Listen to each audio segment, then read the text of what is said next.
Excuse me! Taxi! Come on, what are you doing? This is the 77 WABC minicast.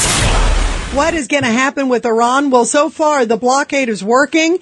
And President Trump at the White House just a little bit ago, by the way, Caroline Leavitt said she's going to see where this goes. At this point, no new extension.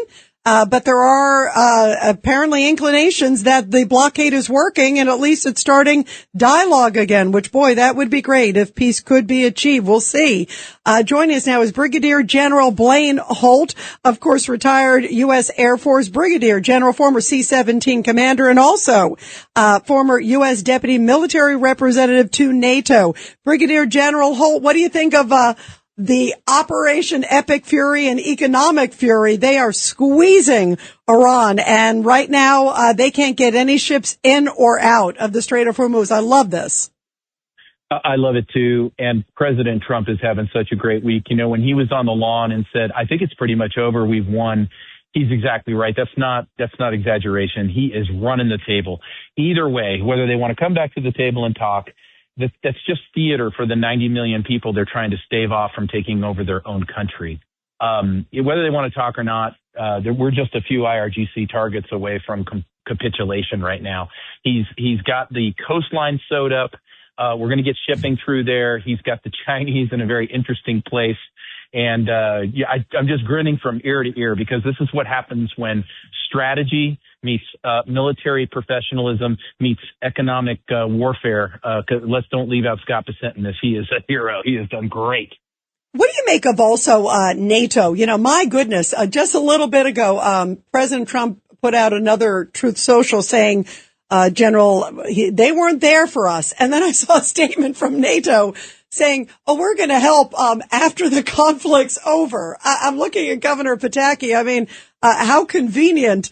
After the conflict's over, they'll rise to the occasion. I mean, what does that say? Well, it's so utterly predictable. But before we just get off on the tangent of, yes, there's not going to be any gunfire, so now we can see the famous Belgian minesweepers and frigates. It's more important than that. They were obstructionists to what President Trump was doing to rid the world of the nuclear threat of Iran. Lloyd's of London effectively financially shut down those straits. European countries, including the UK, denied us use of our bases and overflights. That's not neutral. That's actually, we're obstructing you.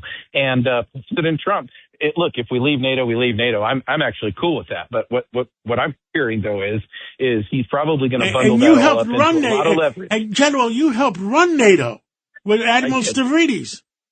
I did. It's a self-licking ice cream cone, and now we just got to stop footing the bill for stuff that we don't get a return on investment on.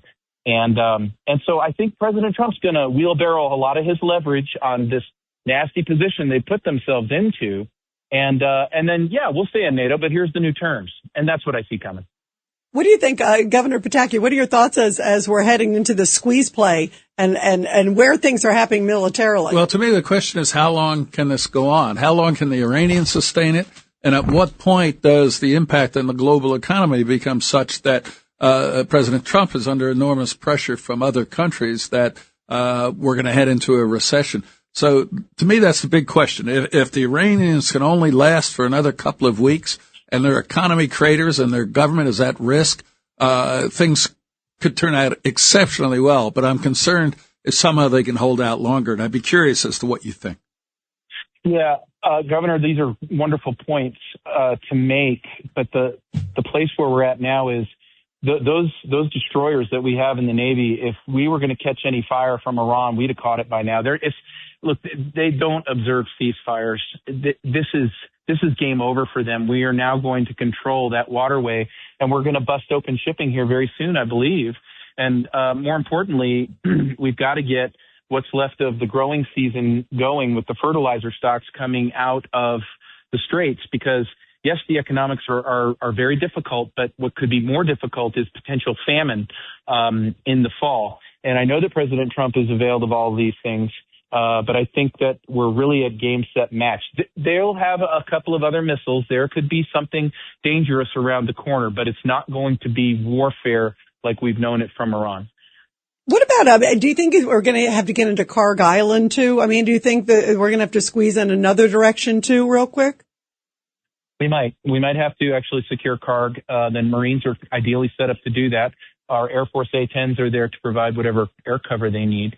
But again, these are the last overtures. I think we should now look to what President Trump is doing with China and Xi Jinping. They're going to stop their support of this Iranian regime. We're orphaning them. No more Russia, no more China, no more money from Bandar Abbas, and that means they're coming down. Governor Pataki, your thoughts? No, I just hope you're absolutely right. But the point you raised about China is extremely interesting because when I first heard of the blockade, that was my concern: is what happens if Chinese ships choose to go through? Would we fire on them? But they so far have been very responsive and President Trump not gone through. Made a statement last night or this morning that the Chinese ships could pass as long as they're not carrying Iranian oil. Yep, and a couple have gone through.